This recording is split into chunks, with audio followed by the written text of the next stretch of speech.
Hi everyone, welcome to day 13 of the countdown to Christmas. Today is my first day of reading stories to you, and my first story will be The Fir Tree by Hans Christian Andersen. Far down in the forest, where the warm sun and the fresh air made a sweet resting place, grew a pretty little fir tree. And yet it was not happy. It wished so much to be tall like its companions, the pines and firs which grew around it. The sun shone and the soft air fluttered its leaves, and the little peasant children passed by, prattling merrily, but the fir tree heeded them not. Sometimes the children would bring a large basket of raspberries or strawberries, wreathed on a straw, and seat themselves near the fir tree and say, "Is it not a pretty little tree?" which made it feel more unhappy than before. And yet all this while the tree grew a notch or joint taller every year, for by the number of joints in the stem of a fir tree we can discover its age. Still, as it grew, it complained. "Oh, how I wish I were as tall as the other trees! Then I would spread out my branches on every side, and my top would overlook the wide world. I should have the birds building their nests in my boughs, and when the wind blew I should bow with stately dignity like my tall companions." The tree was so discontented that it took no pleasure in the warm sunshine, the birds, or the rosy clouds that floated over it morning and evening. Sometimes in winter, when the snow lay white and glittering on the ground, a hare would come springing along and jump right over the little tree. And then how mortified it would feel! 2 winters passed, and when the third arrived, the tree had grown so tall that the hare was obliged to run around it. Yet it remained unsatisfied, and it would exclaim, "Oh, if I could but keep on growing tall and old! There's nothing else worth caring for in the world." In the autumn, as usual, the woodcutters came and cut down several of the tallest trees, and the young fir tree, which was now grown to its full height, shuddered as the noble trees fell to the earth with a crash. After the branches were lopped off, the trunks looked so slender and bare that they could scarcely be recognized. Then they were placed upon wagons and drawn by horses out of the forest. Where were they going? What would become of them? The young fir tree wished very much to know. So in spring, when the swallows and the storks came back, it asked, "Do you know where those trees were taken? Did you meet them?" The swallows knew nothing, but the stork, after a little reflection, nodded his head and said, "Yes, I think I do. I met several new ships when I flew from Egypt, and they had fine masts that smelled like fir. I think these must have been the trees. I assure you they were stately, very stately." "Oh, how I wish I were tall enough to go on the sea," said the fir tree. "What is the sea, and what does it look like?" "It would take too much time to explain," said the stork, flying quickly away. "Rejoice in thy youth," said the sunbeam. "Rejoice in thy fresh growth, and the young life that is in thee." And the wind kissed the tree, and the dew watered it with tears, but the fir tree regarded them not. Christmas time drew near, and many young trees were cut down, some even smaller and younger than the fir tree, who enjoyed neither rest nor peace with longing to leave its forest home. These young trees, which were chosen for their beauty, kept their branches, and were also laid on wagons and drawn by horses out of the forest. "Where are they going?" asked the fir tree. "They are not taller than I am. Indeed, one is much less, and why are the branches not cut off? Where are they going?" We know," sang the sparrows. "We have looked in at the windows of the houses in the town, and we know what is done with them. They are dressed up in the most splendid manner. We have seen them standing in the middle of a warm room, and adorned with all sorts of beautiful things: honey cakes, gilded apples, playthings, and many hundreds of wax tapers." "And then?" asked the fir tree, trembling through all its branches. "And then what happens?" "We did not see any more," said the sparrows, "but this was enough for us." "I wonder whether anything so brilliant will ever happen to me," thought the fir tree. "It would be much better than crossing the sea. I long for it almost with pain. Oh, when will Christmas be here? I am now as tall and well grown as those which were taken away last year. Oh, that I were now laid on the wagon, or standing in the warm room with all that brightness and splendor around me. Something better and more beautiful is to come after, or the trees would not be so decked out. Yes, what follows will be grander and more splendid. What can it be? I'm weary with longing. I scarcely know how I feel. Rejoice with us, said the air in the sunlight. Enjoy thine own bright life in the fresh air. But the tree would not rejoice, though it grew taller every day, and winter and summer its dark green foliage might be seen in the forest, while passers-by would say, "What a beautiful tree!" A short time before Christmas, the discontented fir tree was the first to fall. As the axe cut through the stem and divided the pith, the tree fell with a groan to the earth. Conscious of pain and faintness, and forgetting all its anticipation of happiness in sorrow at leaving its home in the forest, it knew that it should never again see its dear old companions, the trees, nor the little bushes and many-colored flowers that had grown by its side. Perhaps not even the birds. Neither was the journey at all pleasant. The tree first recovered itself while being unpacked in the courtyard of a house, with several other trees, and it heard a man say, "We only want one, and this is the prettiest." Then came two servants in grand livery, and carried the fir tree into a large and beautiful apartment. On the walls hung pictures, and near the great stove stood great china vases with lions on the lids. There were rocking chairs, silken sofas, large tables covered with pictures, books and playthings worth a great deal of money. At least the children said so. Then the fir tree was placed in a large tub full of sand. But green bairs hung around it all, so that no one could see it was a tub, and it stood on a very handsome carpet. How the fir tree trembled! What was going to happen to him now? Some young ladies came, and the servants helped them to adorn the tree. On one branch they hung little bags cut out of colored paper, and each bag was filled with sweetmeats. From other branches hung gilded apples and walnuts as if they had grown there, and above and all around were hundreds of red, blue, and white tapers, which were fastened on the branches. Dolls, exactly like real babies, were placed under the green leaves. The tree had never seen such things before, and at the very top was fastened a glittering star made of tinsel. Oh, it was very beautiful. "This evening," they all exclaimed, "how bright it will be!" "Oh, that the evening were come," thought the tree, "and the tapers lighted. Then I shall know what else is going to happen. Will the trees of the forest come to see me? I wonder if the sparrows will peep in at the windows as they fly. Shall I grow faster here, and keep on all these ornaments summer and winter?" But guessing was of very little use. It made his bark ache, and this pain is as bad for a slender fir tree as headache is for us. At last the tapers were lightened, and then with what a glistening blaze of light the tree presented! It trembled with so much joy in all its branches that one of the candles fell among the green leaves and burned some of them. "Help! Help!" exclaimed the young ladies, but there was no danger, for they quickly extinguished the fire. After this the tree tried not to tremble at all, though the fire frightened him. He was so anxious not to hurt any of the beautiful ornaments, even while their brilliancy dazzled him.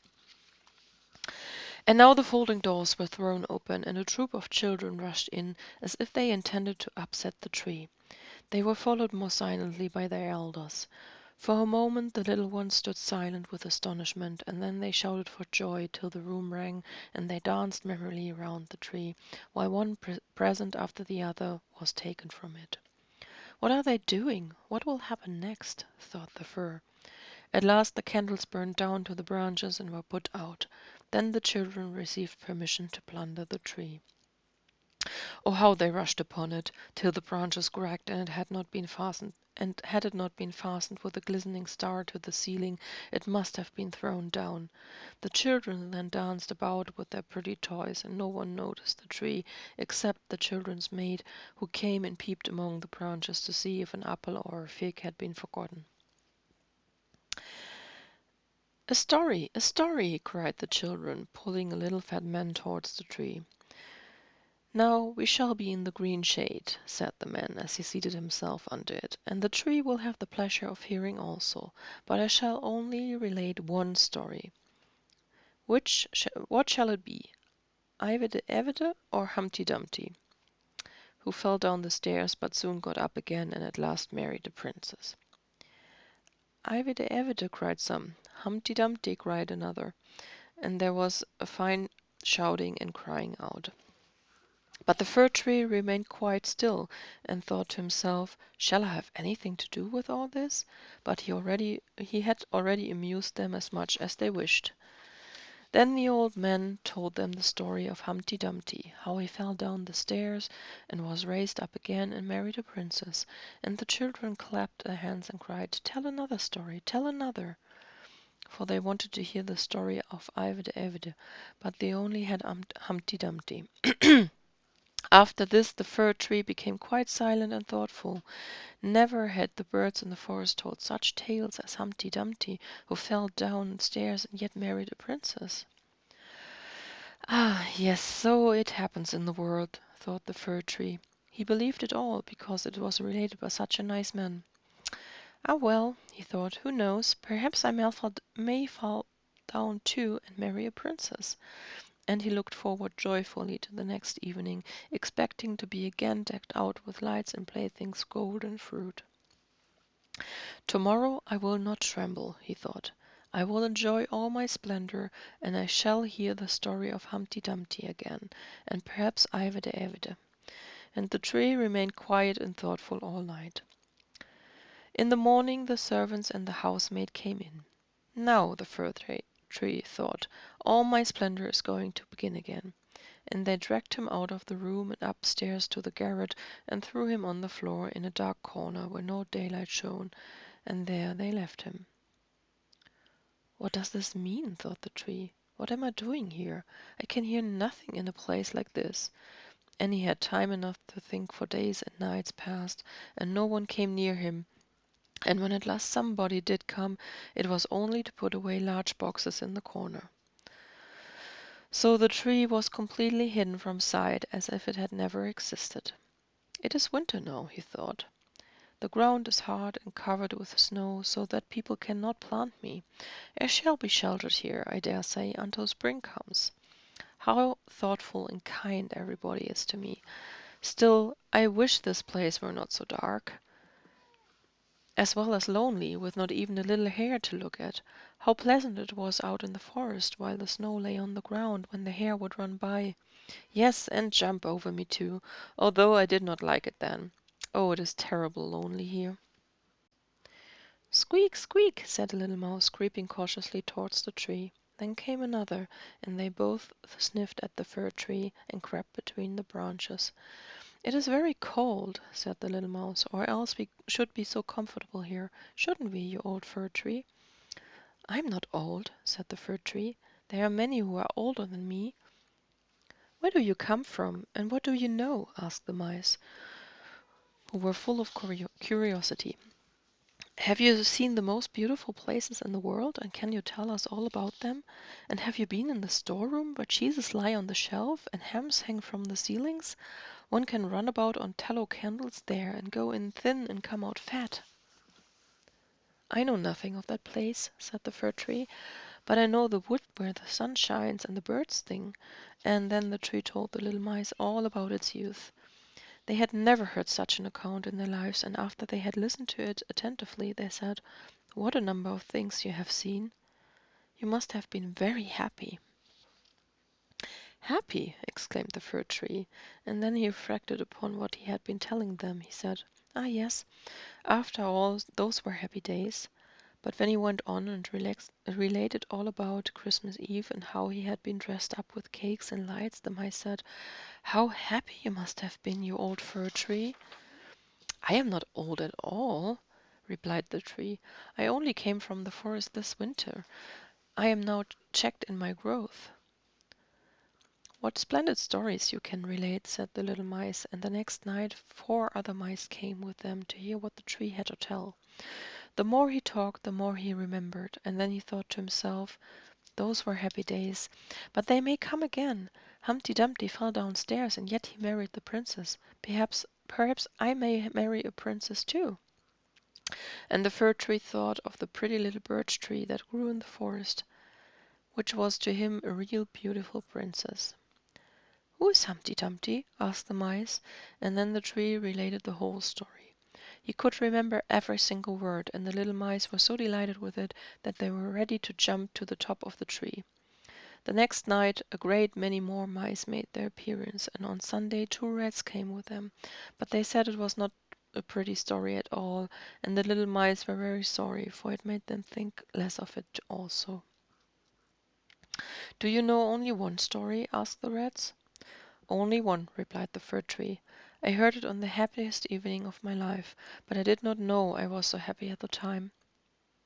"We think it's a very miserable story. Don't you know any story about bacon or tallow in the storeroom?" "No," replied the tree. "Many thanks to you, then," replied the rats, and they marched off. The little mice also kept away after this, and the tree sighed and said, "It was very pleasant when the merry little mice sat around me and listened while I talked. Now that is all past too. However, I shall consider myself happy when someone comes to take me out of this place." But would that ever happen? Yes, one morning people came to clear out the garret. The boxes were packed away, and the tree was pulled out of the corner and thrown roughly on the garret floor. Then the servant dragged it out upon the staircase where the daylight shone. "Now life is beginning again," said the tree, rejoicing in the sunshine and fresh air. Then it was carried down the stairs and taken into the courtyard so quickly that it forgot to think of itself, and could only look about, there was so much to be seen. The court was close to a garden, where everything looked blooming. Fresh and fragrant roses hung over the little palings. The linden trees were in blossom, while the swallows flew here and there, crying, "Twit, twit, twit, my mate is coming." But it was not the fir tree they meant. "Now I shall live!" cried the tree, joyfully spreading out its branches. But alas! they were all withered and yellow, and it lay in a corner amongst weeds and nettles. The star of gold paper still stuck on the top of the tree and glittered in the sunshine. In the same courtyard 2 of the merry children were playing, who had danced round the tree at Christmas and had been so happy. The youngest saw the gilded star and ran and pulled it off the tree. "Look what is sticking to the ugly old fir tree," said the child, treading on the branches till they crackled under his boots. And the tree saw the fresh, bright flowers in the garden, and then looked at itself and wished it had remained in the dark corner of the garret. It thought of its fresh youth in the forest, of the merry Christmas evening, and of the little mice who had listened to the story of Humpty Dumpty. "Past, past," said the old tree. "Oh, had I but enjoyed myself while I could have done so! But now it's too late." Then a lad came and chopped the tree into small pieces, till a large bundle lay in a heap on the ground. The pieces were placed in a fire under the copper, and they quickly blazed up brightly, while the tree sighed so deeply that each sigh was like a pistol shot. Then the children who were at play came and seated themselves in front of the fire, and looked at it and cried, "Pop! Pop!" But at each pop, which was a deep sigh, the tree was thinking of a somber day in the forest, and of Christmas evening, and of Humpty Dumpty, the only story it had ever heard or knew how to relate, till at last it was consumed. The boys still played in the garden, and the youngest wore the golden star on his breast, with which the tree had been adorned during the happiest evening of its existence. Now all was past. The tree's life was past, and the story also, for all stories must come to an end, at last. Thank you for listening, and I'm sorry I stumbled a little bit over my words. If I pronounced anything funny, also sorry about that. Please remember I'm not a native speaker, and I'm also not very used to reading these days. I hope you still enjoyed the story, and you will come back tomorrow, where I will read a couple of traditional German stories to you. And yeah, I hope you will enjoy those as well. Have a great day, and until tomorrow. Bye, guys.